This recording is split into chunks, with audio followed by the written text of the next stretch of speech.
మనుషులకు కోపం రావటం అనేది సర్వసాధారణం. అయితే కొంతమంది మాత్రం ప్రతి చిన్న విషయానికి కోపపడుతుంటారు. ఇలా అతిగా కోపం రావటం అనేక అనర్థాలకు దారితీస్తుందని చెబుతున్నారు ఆరోగ్య నిపుణులు.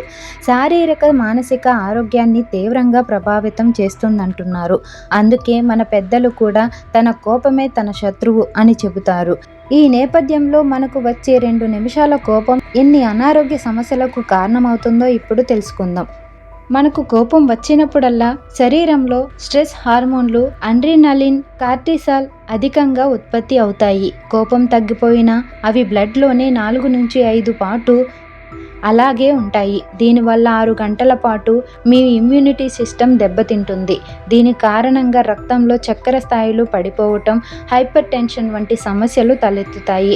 అలాగే తీవ్రమైన ఒత్తిడిని కలిగించి గుండెపోటుకు కారణమవుతాయి, రక్తపోటును పెంచుతాయి, పక్షవాతం వంటి సమస్యలకు గురయ్యే అవకాశం ఉంది. ఇమ్యూనిటీ క్షీణిస్తుంది. దీని కారణంగా ఇన్ఫెక్షన్ల ముప్పు పెరుగుతుంది.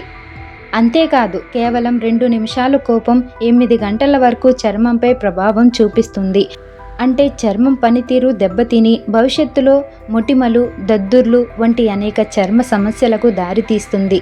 దీంతో చిన్న వయసులోనే ముడతలు ఏర్పడతాయి. కోపం వల్ల జీర్ణశక్తి కూడా తగ్గిపోతుంది. కోపాన్ని ఎలా కంట్రోల్ చేసుకోవాలంటే, అంతేకాదు కోపం మనిషిని మానసికంగా కూడా తీవ్రంగా ఒత్తిడికి గురి చేస్తుంది. అందుకే వీలైనంత వరకు కోపాన్ని తగ్గించుకోవాలని వైద్యులు చెబుతున్నారు.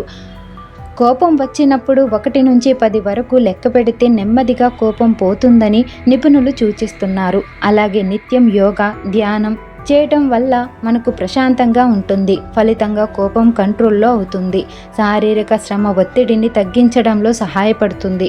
మీ కోపం పెరుగుతున్నట్లు మీకు అనిపిస్తే వేగంగా నడవడం, పరిగెత్తడం, ఇతర ఆనందదాయకమైన శారీరక కార్యకలాపాలు చేస్తే కూడా కోపం తగ్గిపోతుంది. ముఖ్యంగా ప్రాసెస్ చేసిన ఫుడ్, ఫాస్ట్ ఫుడ్కు దూరంగా ఉండాలి.